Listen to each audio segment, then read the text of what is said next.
an Unspoiled Network podcast. This is Spoil Me, covering The Magicians, Season 3, Episode 8. 6 short stories about magic. In this episode, our team of scrappy tryhards decides to go to the library to retrieve the key they expect Penny to send back from the underworld. The thing is, everybody isn't cooperating with one another super well. And also, what the fuck is up with Cassandra looking exactly like Alice? What is happening here? Welcome to Spoil Me.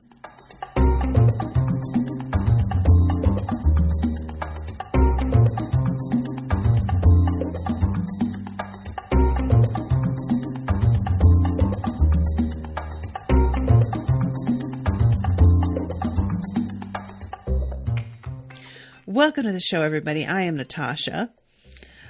First of all, thank you very much to Mathy for commissioning this episode. Mathy is up in the chat right now. Guys, I feel probably more lost this episode than I have so far with this show. This 6 short stories really did feel like stories from something else. It felt very disconnected, and I don't mean that in a way that's like, I feel like when I say it feels disconnected, I'm saying that that's like a fault of the storytelling, and I don't mean that. I think that was like sort of the intention was to give it a feel of it being sort of removed. But there is, for me, I didn't have a chance to watch this episode twice. I only got to watch it the once. And for me, there is a sense of like, did I miss something? Did I miss an episode? You know what I mean? Like it feels like there are things that have moved along that I wasn't ready for. And I am expecting / hoping that those blanks get filled in a bit. But I feel like I just hope I'm not alone in that feeling is what I'm saying. So the episode begins with a handwritten The Magicians 6 short stories about magic. And it's a weird way for it to start because, like, of course, you know, we're used to things being done like a regular TV show. There's no like breaking the fourth wall or real acknowledgement that that this is a TV show. There are occasional like self-referential sort of nods, but that's not really the same thing. And this is really different in that it's like, it's like taking a break from things in a way that feels like we're going to step out of the consequences of the rest of the story, which I don't necessarily think is at all true, but there's a sort of tone to it for me that's how I felt about it. And of course we know now that when it comes to the handwriting in this way, that this is supposed to be Cassandra writing this out, like the Cassandra who looks exactly like Alice. So the episode opens with Penny like falling out of the dumbwaiter for the books because he had been a book for a second in order to get to the underworld. And when he is like in the library, he has to be really careful to not be seen because he is ducking a contract that he signed, you know? And even though he's on the astral plane and things don't necessarily function the same way, it seems as like, and by function the same way, I mean that Penny himself isn't able to pick up objects. I have no doubt they would find some use for him. What's weird about the underworld is like we see him, and this is something that, you know, he talks about with Hyman. Well, why is it that I can like sit down or I can stand on the floor and not fall through it, and yet I can't pick other things up? And Hyman's just basically like, dude, I don't know. That's just how it works. I like that. Like there's this moment here where he jumps up on a dumpster and hops the fence. And it's very clearly like he is touching all of that stuff, but it's pretty much been acknowledged. For a moment, I started to be like, ooh, does this mean something? And I was like, no, not really. So he walks through the grass, and rather than what we had before in the underworld, which was I feel like sleek's too kind of word. but it was a at least modern system of communications using what I now see must have been like magically powered computers. Now everything is tense and analog. It is not what it was. And everything is set up in this way that's sort of like, it's almost like a refugee camp or something, you know? So he goes up to one of the officers in uniform and is asking for help. Temporary housing, rations arrive Tuesdays, smoking is prohibited, the outhouses are to your left. And you can see Penny be like, oh, like he is not excited about the afterlife looking like this. He says that he is looking for someone. This guy says, well, did you file a request? You'll have to hand deliver it to the Underworld Hotel. So the Underworld Hotel is a whole different place, I guess. That I had thought that this was like a replacement because magic was gone. Does that hotel still function the way that it had, though? Even if magic is gone? Does that affect it here? I guess is my question. But anyway, he says, this is an emergency. I can't wait. And this guy says, I might be able to help if, and he like doesn't know what the if means. He's just like, dude, do you have money? Like, what do you mean? How do I bribe you?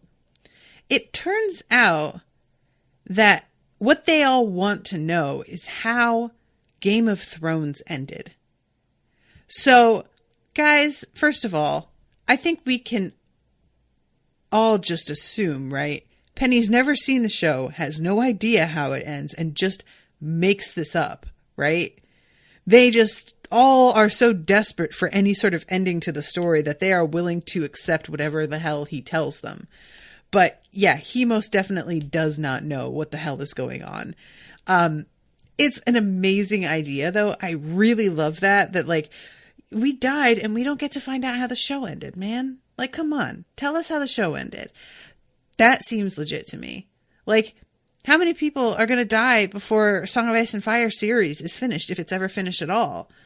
Absolutely are people like in the afterlife going to want to be like, hey, when the next book came out, what happened in the next book? Like, that would be just, you would be dying to know, you know?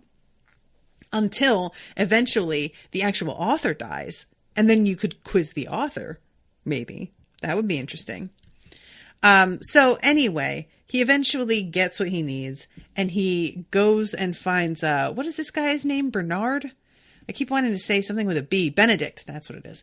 And Benedict is super duper happy to see Penny because remember, he was the one who was like, Penny, he was my best friend, and starts crying when Penny died and is literally the only one to do so.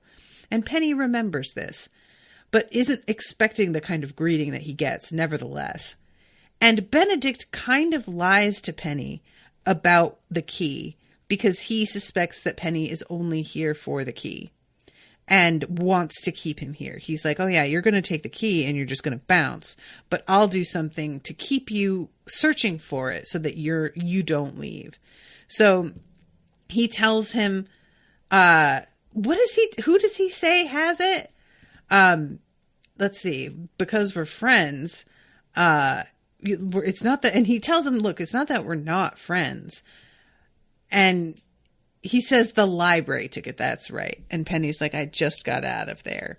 The library is the only part of the underworld that functions now. It's well protected. I'd say just cut your losses. There's no way you can get in there. And yeah, had really hoped that this was going to be the thing that kept him with his friend. And as he says later, I was hoping that we could fix it up together. I want to know why he's in temporary housing as opposed to the undead hotel. Like, why did he go somewhere different? I'm just really curious. Is it because of that he is a suicide? That doesn't feel like something that would necessarily matter. I don't know. But anyway, he tries to get back into the library and he winds up running into what's-her-face, Sylvia, who died in the poison room. And he says something to her at one point about like, he apologizes for leaving her behind. And she's very, like, cool about it. She's basically like, dude, there was no way I was going to survive, even if you brought me out of there. Don't feel bad about it. It's fine. And he's kind of like, look, you can say that all you want. I still feel really shitty about it. But she gives him absolution. And I appreciated that actually coming after the fact. So she tells him that she can help him. And that she has the pages and she holds up like pages and says something about how, I'm the one who has read this, so I will be the one that can help you because I know how the story goes. But it turns out I thought that she meant whatever it was already written in these pages and that she had read it already. It turns out what she means is there's somebody in the middle of writing it right now, which is a very different situation. So she leads him to the room and there's like this braid of hair growing out of it, which, is deeply creepy. I don't really know what it is supposed to mean exactly, but it is unnecessary and I really don't like it at all. But anyway, she says, Cassandra, I brought you a friend. And Cassandra turns around and looks exactly like Alice and begins screaming and pointing at him. She's got a very, the old woman in Princess Bride kind of vibe to her with that point and the yell. Boo!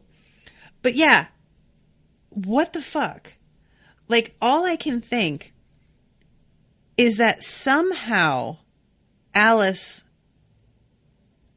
like, went, like, that this is like a different version of her that kind of became human again. Like, they tell us a story about how she just, like, got involved with a god and he cursed her. But I'm like, that doesn't feel, this feels like it has to be tied in with the Alice we know. It can't just be a coincidence that she looks exactly like somebody that we know already. It doesn't make any sense. So, yeah, I don't know what to make of this. I really don't. And she is writing about Penny and also his other friends. And when he expresses some surprise at the fact that she's writing about him of all people, Sylvia's just like, I mean, you guys are on a literal quest to save all of magic. I mean, that's a pretty big deal. It's understandable. So she hands him a page and it's a sex scene, which he doesn't read too deeply.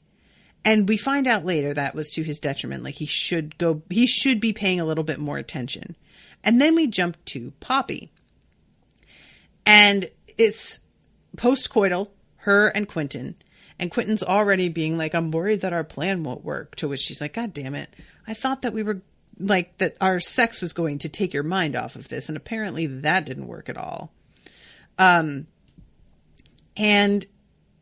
he starts to talk about how he thinks in order to achieve what he needs on this quest, that he needs to change as a person, that he believes there is something more going on here about, like, his growth as a human being.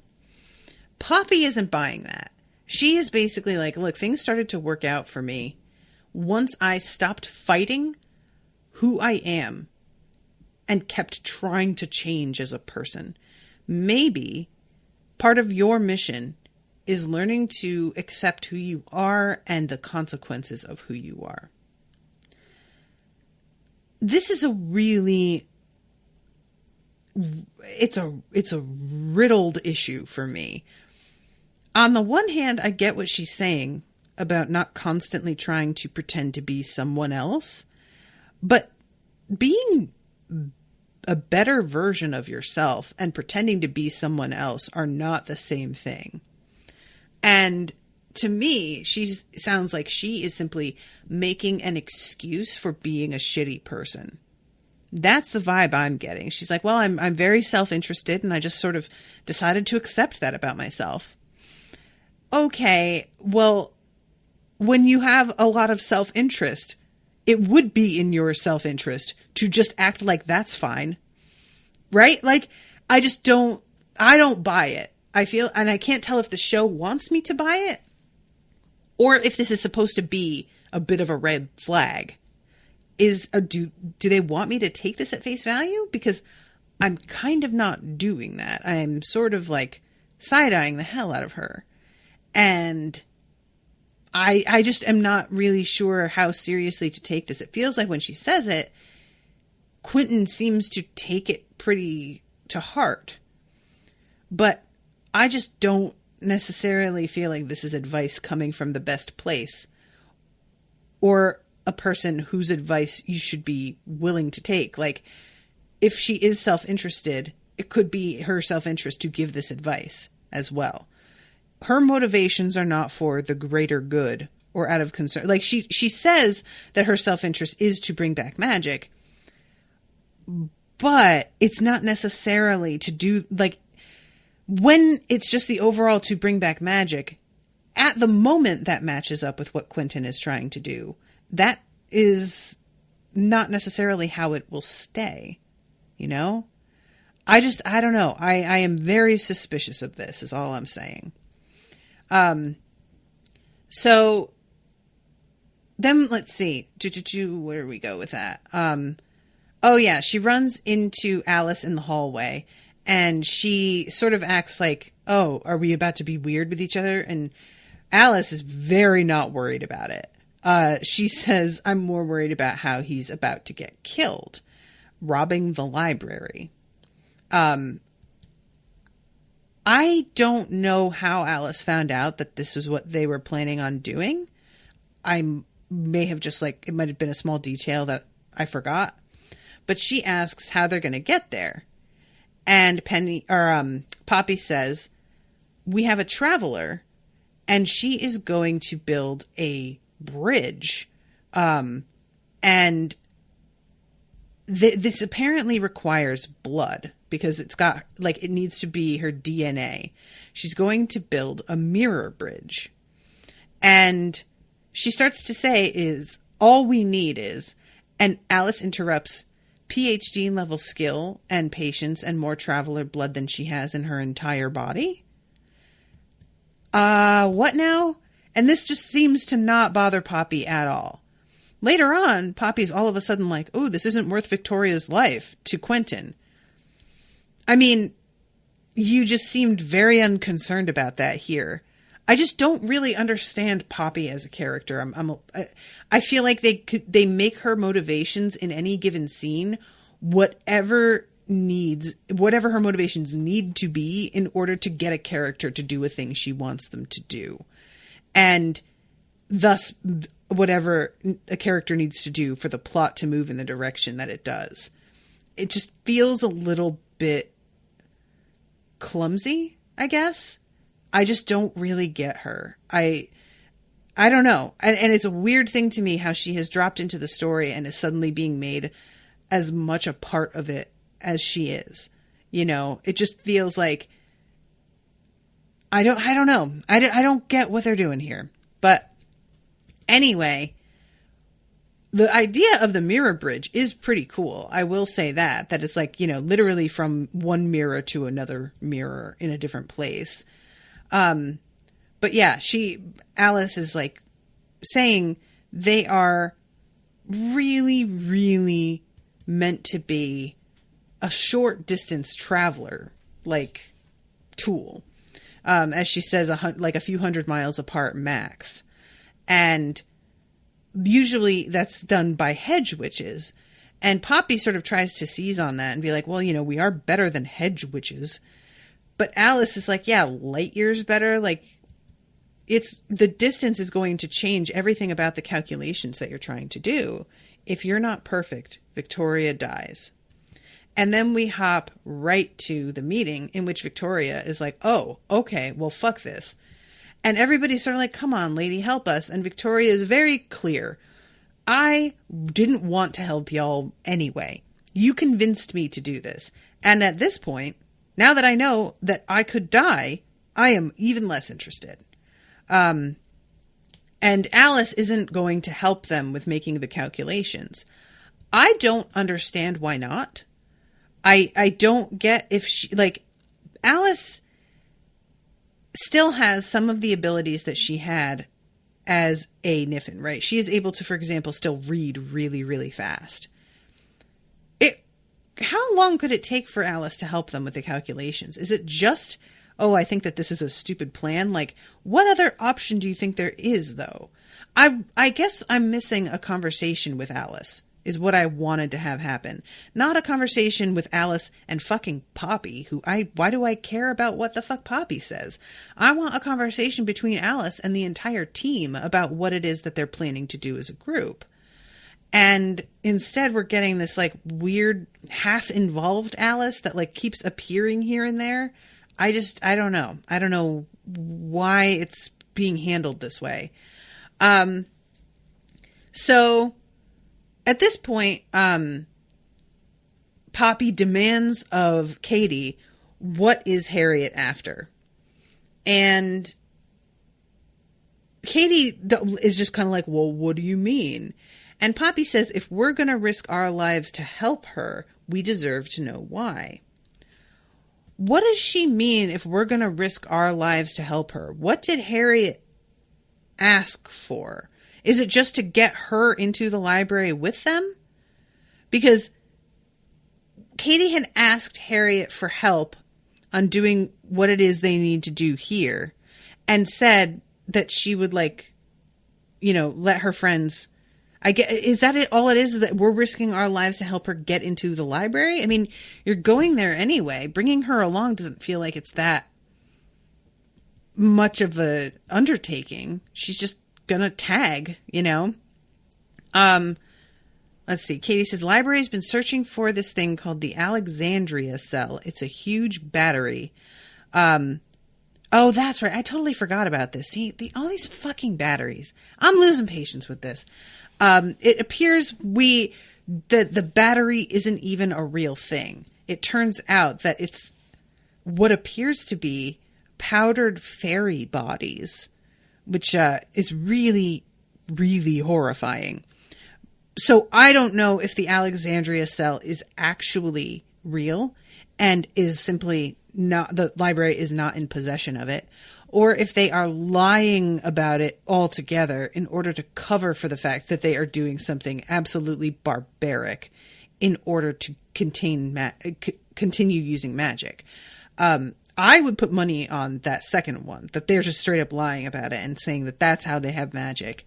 But yeah, it is a really ugly thing that they wind up finding out. And I don't know what to make of this. So eventually, Poppy comes up to, guys, I am just so, she comes up to Quentin and she just drops this thing down and says, here, Niffin notes, pages and pages about mirror bridges. How, she steals them. How does she know where these are? Alice just happened to write down the exact information that they needed and just left it around? This just seems so convenient. Is this just me? This had to be a setup or something. And the fact that Poppy is the one who found them, I don't trust it. I don't like any of this. I don't know her, guys. And he tries to be like, oh, well, I think that this is a bad idea. And she says, under the circumstances, it seemed worth it. See, I just had to be myself. I guess. I don't know. I don't like it. We go to the scene with the mirror bridge where they pass through into the library. And Harriet gives them instructions on how to find the chute where the dragon is so that they can get the key. And supposedly he was supposed to be in one of the books. Penny said he'd hide it in one of the books. Of course, we know that he hasn't gotten the key yet, so they are not going to find what they are looking for here. And they finally reach a point where they have walked away because they don't know what else to do and they can't just hang around and wait here. And they run into Alice, who is in the library for some reason and doesn't want to tell them what they are doing here, what she is doing here. And we wind up finding that out a little bit later from her POV. Meanwhile, Victoria is still feeding the symbols on the mirrors with her blood, and she has to continue to do that or they are going to be stuck and the bridge is not going to function anymore. Poppy tries to get her to leave, and Victoria is saying, I can't do that, I'm staying, and cuts herself and then sort of like falls over. The thing is, from the wounds that we can see, it doesn't seem like she would have lost nearly enough blood for her to be on the verge of collapse or in danger of death at all.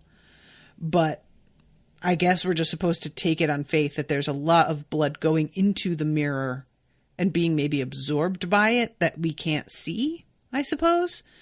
But anyway, then we go back to Penny, and he's reading the story in real time and is saying, oh my God, I can't believe this. Quentin is about to bail without me. So he goes up to Cassandra and starts asking her, he's calling her Alice still, and wanting to know what the fuck the deal is and why he isn't writing about specific things that he wants to know about. For some reason, every time she finishes writing a page, she like crumples it up and throws it on the floor rather than just like tossing it aside. And Sylvia tells him to keep fucking reading. So he takes this page from her, and then we move into the Alice section. And we start off with her section in the middle of the conversation that she had with Poppy, saying, if you're not perfect, then Victoria will die. And she said, Poppy says, then help. And we see Alice and Katie having this conversation. You said you wouldn't help. Now Victoria's not going to help. She's saying it won't work. Wouldn't you rather I didn't? Would you rather I didn't tell her and just let you guys walk off into deep space? So at this point, Harriet asks her, have you ever been to the library? And basically, she says, brochure makes it sound safe. They collect knowledge and they keep it safe. But safe from who? I love the fact that she's like, whom? And Harriet says, I fucking said whom. She just translated it wrong, So she says that the library gets to choose who gets access. And is obviously still having a problem with this. Don't tell me there isn't a book in the library you wouldn't die to read. If you help us, we can offer you a piece of what we find there. Which is allegedly the biggest battery ever created. I don't know how they can offer her a piece of that, but I mean, I guess if one battery can be created, then their assumption is that they can siphon off some of that power into a smaller battery for her to like take. So yeah, she again declines. And when I was first watching this, I thought that this was going to be something like the moment when she does decide that she is going to help them after all, that she is going to give them the information that they needed. But instead, she does like or that she would like reconsider and write it all out. Like I thought this was going to explain how Poppy got the notebook, but evidently not. We see Alice just having a drink, and then all of a sudden Fen tumbles into the room out of the Fillory clock. And they have a bit of a heart-to-heart conversation. Fen is still really struggling with the realization that Frey was not her daughter. And Alice says something about her own loss of like knowledge. And Fen is like, yeah, no, you don't get to compare these two things. Like what you are looking for is still out there. So if you need to find it, then just go get it. Go get it back. And I appreciated that she's like, look, I appreciate you're trying to sort of meet me halfway on our experiences, but like, it's not the same. So then we go to Alice sitting in front of one of the library book drops, just tossing stones into it, very, very bored. And all of a sudden, a librarian just appears. And he immediately says no before she can say anything to him. And when she's like, well, you didn't even hear what I wanted, he's like, oh, it doesn't take a genius to know what the fuck you want. You're sitting here waiting for me. Somehow you found out about this place, which we know she found out about via Penny. And he says that the library is closed indefinitely, and there is no way that she is coming with him. It's really funny, too, because he's looking in the book drop because he's here to take books back, and it's just full of rocks. So she tells him, please bring me to the head librarian because I have something really important to tell her. He doesn't want to, but finally, eventually, he does. And when he does, she questions how it can possibly work, because the kind of magic that he would have to have in order for this spell to work, it shouldn't. And he, of course, does not want to answer her question. He is very dickish. And when Alice shows up, she immediately wants to know how the hell he was able to do that, but the librarian will not tell her. The head librarian, I am not super convinced that I just don't know how much I care about her. She's just so odd in a way that's like kind of unrelatable. She constantly stands with her arms out like a bird. And that's a weird tic that I don't quite understand. And at first, when we first meet her, there's something a little bit charming about her oddness. But as we like see her more and more frequently, and there's something about her that feels almost like robot-like. And I know that we were supposed to feel like she had been humanized by finding out that, in fact, Harriet is her daughter. But it doesn't really do too much for me. In fact, it makes her all the more frustrating. And I don't get a lot from her as an actress either. I feel like she's very one note. I feel like every time we see the librarian, despite whatever she's supposed to be going through, it feels the same. Like her attitude and her posture and her expression. She doesn't have a lot of range, it doesn't feel like. So I'm just kind of hoping that she doesn't wind up becoming too big a part of things, because I just don't feel like I'm really vibing with her as more than a bit character that occasionally appears, you know? So Alice tells her, I would like to trade some information. I have written a bunch of things out, and I think you might have the other half of it. And essentially the librarian is like, okay, yeah, no. You were a Niffin. Everything that you found out as a Niffin have been documented, and we don't really need anything from you. And Alice says, oh, it's in my book. You don't want me to finish. Is that it? And at this point, she says, there is something we could exchange. You're familiar with the quest. And she gets interrupted here. And this is when Alice is spotted by Quentin and Poppy. So yeah, I don't know what she was about to ask, if it was just about Harriet, if she's aware of her daughter's involvement with it or what. I don't know what she wanted Alice to do. But then we jump to Fillory. It is a weird scene. This is the one bit of Fillory that we get this entire episode. Elliot and Margot are not looking super great. Elliot's looking a little bit more rumpled and fucked up than Margot is, but they're both pretty dirty. They're both chained to chairs. And he is saying, essentially, that, yeah, I know a lot of people would say that I should just drop the whole Fillory thing, but Fillory sort of helped me survive. And when I was like going down a really bad road, and helped pull me out of it. And I am absolutely not going to like turn my back on it now. And then he ends it with your honorable wombatness.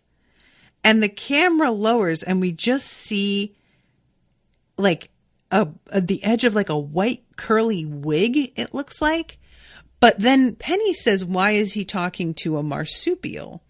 I am not convinced that actually was, but we do see that there are lots of talking animals in this universe, so maybe it was. And the wombat is wearing a curly white wig. What do I know? Just a weird moment. So Penny, meanwhile, is reading this and is just getting very, very irritated about it all. He is not patient. And then we jump to Fenn's POV. So Julia answers the door, and in comes What's-Her-Face, whose name I cannot remember. I know that you guys have told me before. Forgive me. But I think of her as like a Catherine. She seems like a Catherine to me. But she is the woman who bought Break Bills. She walks in, and you can see Fenn just be like, oh my God. And when the camera turns, there is a fairy with her head bowed, looking very nervous, standing next to her. And Catherine's here to cash in on the favor that she wanted from Julia. She lifts up her shirt and shows her this horrible rash that she has on her abdomen. I don't know how much of her body it's covering, but it's like eating away at her. And she says it's a side effect from the powder that I gave you. And don't worry about yourself. You haven't used nearly enough for this to happen. But the treatment is big magic. And if I took some to do the treatment on myself, it would simply make it worse. Here is the cure. Can you please do this for me at my office at 3 p.m.?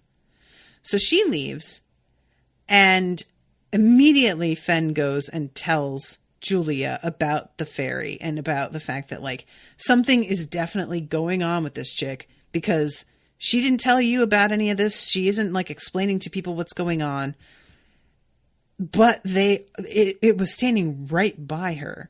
And of course, Fenn is coming at this from the perspective of somebody in Fillory who has been victimized by the Fae and sees them as villains, bar like full stop.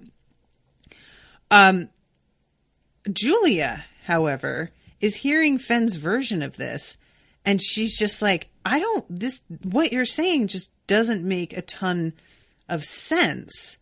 She says, what I'm saying is, I'm not so sure that they're manipulating much of anything. They were doing chores. When she was talking about, like, I'm going back here a little bit, so just to try and find out exactly what it is. At Irene's house, Penny said that he thought he saw something moving that Q and I couldn't see. But she says they were doing chores. I don't remember that. Like, do you guys, does he say that? I don't remember him saying that they were doing chores. So she asks about Irene's fairy and what it was doing and its posture and everything. And she is like, that sounds a lot more like a servant. That doesn't sound like what you're talking about here, Fenn. And she asks, do you have slavery in Fillory? And Fenn says, if these fairies are slaves, you'd be better off. And Julia looks real shook by that and says, Fenn, no one is better off with slavery. Now, I appreciate very much that she immediately is like, but I can understand versus what it is that Fenn has gone through, why she would feel that way here, at least in the moment. I feel like ultimately she is not feeling this way once we get to see what's happening to them later this episode. But right here when she says this, I understand how she's feeling, you know? So Julia says, when I use this magic, it seems like to help people, especially good people, it grows. So I need to do what I can, If I want it to be anything but a burden, I have to use it. And Fen is trying to be like, girl, my daughter is dead because of these things. And Julia is like, I understand that, but this fairy did not do that to you. And you are literally the only one who's going to be able to communicate with them. So please come with me as I do this treatment and talk to it and find out what you can. So Julia does the treatment, and Fen goes and speaks to the fairy, who is very startled at the fact that Fen can see her. And this fairy has a completely different vibe than the ones that she has run across before. You can see Fen coming at it really aggressively because she thinks she knows what kind of attitude she's going to get. But like almost immediately, this fairy begins to cower and shake and really be, what's the word I want? Like obsequious to a point that makes Fen realize that she is a slave. She says, Miss McAllister keeps us safe from bad magicians. She hides us. And she says, in exchange for what? And she says, like, how is it that you can see me? And doesn't want to answer the question. Now, I would think that the bad magicians are the ones that cut them up and use them as a drug. I don't know if Mrs. McAllister is lying to the fairies and telling them, oh, I will protect you from them, but in fact turning them over to them. Because she says to Fen, there are no other fairies. And Fen is like, what? Like, she doesn't get a chance to really say anything, but you can see her realizing, like, this fairy has been lied to about the existence of family, of others, you know? And it's a weird situation. She says, can we talk again tomorrow? Miss Irene won't be home. So they decide to come back. I'm going to jump ahead to that.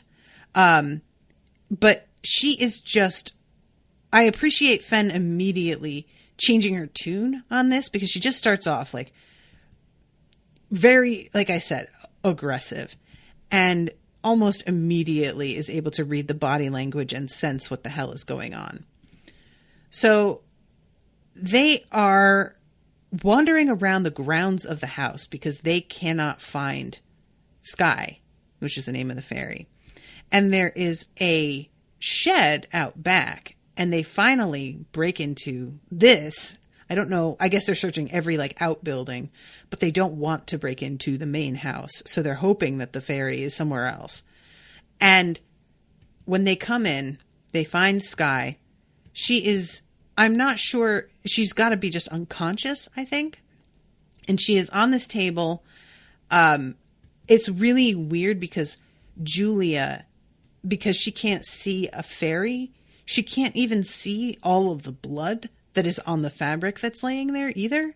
So for her, it just looks like a table with a blanket on it. There's nothing, you know, like there's no evidence of anything going on here. It looks like something had happened at one point.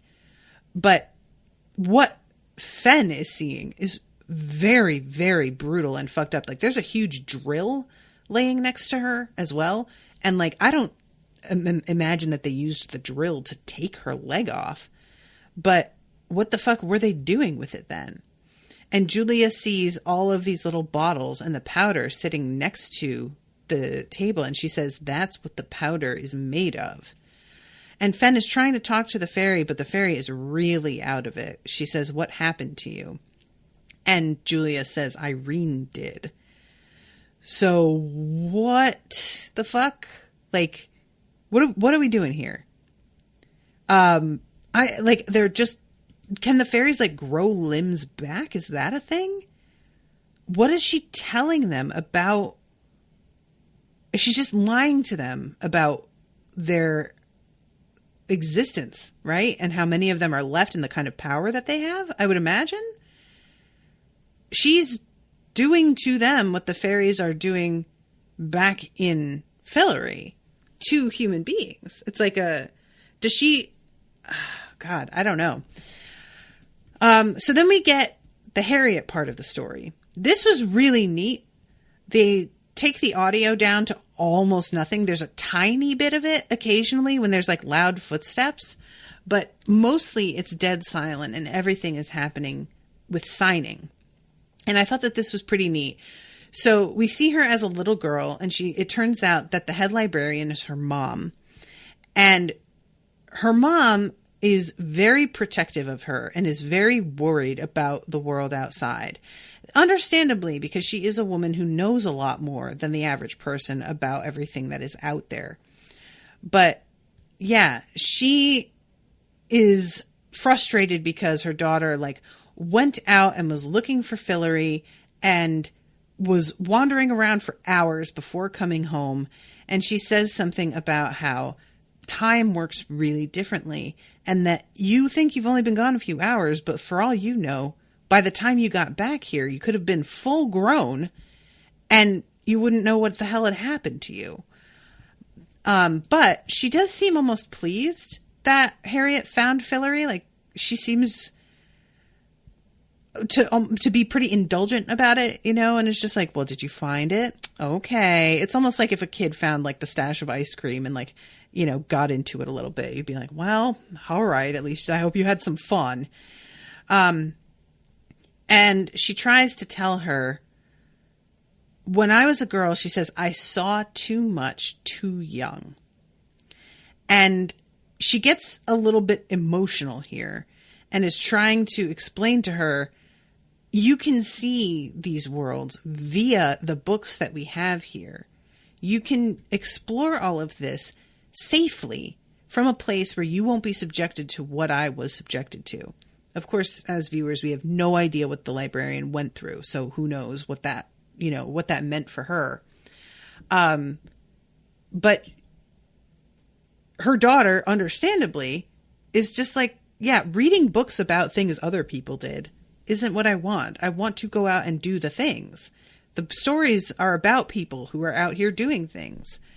And they continue to go back and forth as Harriet continues to grow up because she doesn't want to abide by these rules. We see her as a teenager at one point, and she is in college and is really frustrated at the fact that the knowledge in the library is being kept separate from everyone, and essentially gets at the heart of things by saying that her mother needs to learn to trust people a little bit more. She said her mother calls the people that she's sharing information with untrained. And she's like, they're literally grad students. They have a ton of training. What are you talking about? And then her mother says something about how she shouldn't even have gone to break bills for school anyway. That was a mistake to let her go. And tries to tell her now, I'll let you keep your job here, but you have to not go back to break bills anymore. So essentially, her daughter turns her back on the library altogether. I am going back to break bills and I am continuing this, and I am never coming back to the library again. And it is just a kind of a sad moment because she presents this it's an inarguable course of action. But her daughter immediately just responds with no. And she looks startled. She's just like, what do you mean no? And she says, I'm not staying somewhere. I'm not even trusted. I'm going back to school. And she leaves, and her mother is distraught over this. So we come back to her more in the present. It's not quite the present, I don't think. Or maybe it is. Is this? Yeah, because she's wearing the same outfit. So yeah, this is the present. And she is kind of giving her mother another chance to share this information. And her mother doesn't know how to respond to her being here. She's just staring at her, and it's a weird thing with her mother not aging, but her aging like a regular person. I imagine if she had stayed here that she wouldn't age either, that she might still be a little girl by now, which would be a really weird thing. Or maybe very slowly becoming grown, maybe she'd be a teenager.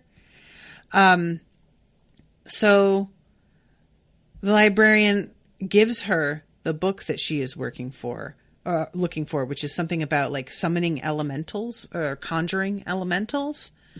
And again, it's just like, I will come back and work here if you guys will share what it is that you have here, this information. But unsurprisingly, the librarian is just like, first of all, she talks about the great blank spot. Now, I had been sort of under the impression that the blank spot was only happening for the characters that we know, but evidently this is something that's happening in like everybody's books. And the librarian is worried that doing what her daughter is asking is going to be the thing that causes the blank spot. To which Harriet is like, maybe it is. You don't know. There is no way to know any of this. We have to trust people to do the right thing. And her mom is unprepared to do that. She just says, a time of crisis is no time to abandon principles. Which, a time of crisis that seems to have come around because you are like, it's almost like, to me, what you've been doing hasn't been working, clearly. Nothing has been resolved. Things don't appear to be changing. It's time to change something, and probably pretty drastically, you know? But yeah, it's that both of them, their perspectives are understandable. But obviously, I side with Harriet on this. The loss that's coming, you can't fix by reading a book. You fix it by trusting other people to do the right thing, to help. I really, really liked that. I like this moment, and it made me like Harriet more, because I just didn't really know what to think of her, you know? I liked her as an inclusion in this. I liked there being an older woman character. I like there being a character who is disabled, and them like dealing with that, and having the sound off in her sections is a really cool choice. And I liked her feeling a way about the library specifically, but I just didn't know about her motivations, because it could easily be that she wants a very particular piece of information and is doing what she can to get at that. But it does seem altruistic. She genuinely thinks that most people can be trusted to do smart and responsible things with knowledge. Do I necessarily agree with that? No. But I do understand where she's coming from about like people making their own choices. Like, how do you get to decide whether or not something is too dangerous or not? Who makes those choices, you know? So eventually her mother will not agree. She walks away, and she's off looking for the damn battery with Katie. So they find the case of the fucking drug and realize that this is what it is that they were using to power their spells. And it's not a battery. It's like this other thing. And they try to steal it. This is a really like awful scene. She's running out of there with Katie. She has the briefcase. Her mother looks at her and looks really upset. That it's not even upset. She's just like got that serious face on, like, oh, you done it now. And she's like, oh, you had everybody looking for a battery that doesn't exist. So she's taking up, I was thinking like maybe the battery is real. And I still think there's a possibility of that. But she's definitely taking the idea like you just lied to cover up this thing.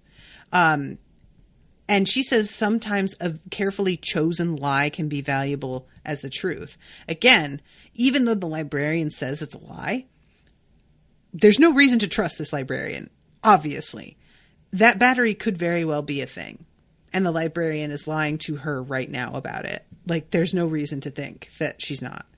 And she says, you don't want to know what that is, but I can't let you take it. And she casts a spell to try and block her from coming through. But she is able to counteract it because she has magic, because she snorted some of this just a second ago. Her mother says, I don't want to hurt you. and and allows her to kind of run off. And she's about to go through the mirror when this dude appears, shoves her through, takes the briefcase, and then bashes in the mirror. Now, I assumed that meant that she couldn't come back through that way. But it breaks that mirror and the one on the other side, which I guess kills the two of them, leaves them like just floating in space, I suppose. I don't know what happens to them, and we don't really see. But this could be the thing that sends the head librarian over the edge, realizing that, like, what people do in search of knowledge that is forbidden to them is going to be more upsetting and deadly and dangerous and fracturing than simply allowing them to have it, you know? Like, I don't know, but I feel like this has got to be a turning point for the head librarian for some reason. So we go back to Penny, and he is wanting Cassandra to just fucking talk to him and tell him what's going on instead of continuing to write, and throws all of the papers she's using up in the air in a moment of frustration, to which I'm just like, Penny, look, I get you being frustrated, but seriously, nothing you have tried to do to push the issue has made it better. I wish that you would just try and use the knowledge that you are being given. So he reads the rest of the sex scene, and he goes back into it, and we see Poppy saying, I can only go so long feeling completely alone and worthless before I break down and do something stupid. And Penny says, right, you're an idiot. And I don't know what that is meant to be. Is that, like, it almost sounds like something Katie said at some point, but I don't know. He has this, like, because this is when he goes back and tells Benedict, you didn't want me to bail, so you lied, and then I bailed on you anyway. It's just her line that makes him realize that Benedict lied? That's all it is? I guess? I don't know. I thought that there was more to it than that. I don't know. Yeah, but eventually he gets the key. I feel like, you see what I'm saying, guys? I feel like I missed something here. Like, throughout this episode, there are little moments where I'm like, I guess this is what I'm supposed to take away from this, but I'm not confident about it. And there's no activity in the chat today, by the way. So nobody, like, I'm not hearing if people disagree or if they took something else away from it or what. I'm just kind of by myself here, like, having to hope that I'm right. And I don't know that. And I don't know. So he's about to jump into the book chute and go back up into the regular world. And he's saying goodbye to Sylvia. And she says something about how I want it on record that this is the second time I save your ass. And she pulls closed the thing and presses the button. And all of a sudden this, like, alarm starts going off. And she says, I'm sorry. And he gets gripped up and taken away. So there's something about the way that she says that makes me think whatever she just did is going to save him ultimately, that it looks like she betrayed him this second, but like a moment later, it's actually going to turn out that, you know, that she was keeping him from doing something that was going to result in his death. I don't know. He has no need to use the mirror bridge, right? So he wasn't in danger from that. But yeah, I don't know. But yeah, that's the end of the episode, is him being, like, taken away. And I feel like Sylvia seems to not be terrible. So I have, like, some faith that what she did here is, like, ultimately going to be for the good. But yeah, I don't know, guys. I'm sorry. I feel like so lost this time around. And I wish I knew if anybody understood where I'm coming from, or if y'all feel like I'm dum-dums. This episode definitely is one that I think could have benefited from being able to watch it a second time, but I just didn't have time this week because I recorded it on The Magicians earlier this week. So yeah, it was, because normally I'll watch it like a week ahead, and then by the time I record it the next week, I'll rewatch it, but I just didn't have time for that. So yeah, I don't know. Anyway, if any of you guys feel like I missed something really obvious, please leave it in the comments. Let me know, because I'm very open to getting given new information. I just like parts of this that confused me. I watched the episode as I was recording and tried to pinpoint the moments that I thought maybe could explain it. And a couple of them, I was like, oh, okay, I guess that's what it is. But there was many more that it just felt like, no, there was no explanation actually. So I hope that I'm not just fucking up. Is basically where I'm coming down on this. I hope I'm not ruining it and disappointing everybody. But let me know. And thank you again, Mathy, for the commission. I'm really interested to see what happens next. I mean, for sure. I'm checking to see when the next episode is. We have The Magicians on the 14th, so next Tuesday. So right away, pretty much. So I'll go and watch the next one and try and find out what happens. All right, guys. Thank you all again. And toodaloo, motherfuckers.